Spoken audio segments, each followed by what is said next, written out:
கண்ணாடி அரண்மனை அரசியல்.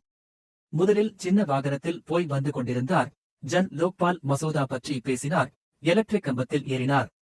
இப்போது எல்லாவற்றையும் மறந்துவிட்டார். மற்ற கட்சிக்காரங்க மோடிஜிய பார்த்து பயப்படுறாங்களா இல்லையான்னு எனக்கு தெரியாது. ஆனா நிச்சயமா கேஜ்ரிவால் நடுங்கிறாரு. அவர் ஆட்சிக்கு வந்தபோது புதுவிதமான அரசியல் நடத்துவேன் என்று கூறினார். ஆனால் அனைத்தையும் விட மோசமான லிக்கர் ஸ்கேமில் ஈடுபட்டது கேஜ்ரிவாலும் அவரது கட்சியினரும் தான். தில்லியில் தூய்மையான அரசியல் கிடையாது. மூச்சு கூட விட முடியவில்லை. பொல்யூஷன் அதிகரித்துக் கொண்டே வருகிறது.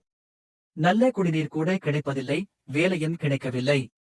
விலைவாசி அதிகரித்துக் கொண்டே வருகிறது. தில்லியில் வெறுப்பு பரவிக் கொண்டிருந்த போது, அவர்களுக்கு உங்களது தேவை ஏற்பட்ட போது, மைனாரிட்டிகளுக்கு உங்கள் தேவை ஏற்பட்ட போது, நீங்கள் அவர்களுடன் இணைந்து நிற்கவில்லை. ஆனால் காங்கிரஸ் கட்சி அவர்களோடு இணைந்து நின்றது. நானும் அவர்களுக்கு ஆதரவாக நின்றேன். இவர் நான் நேர்மையானவன் என்று தன்னை பற்றித்தானே கூறிக்கொள்கிறார்.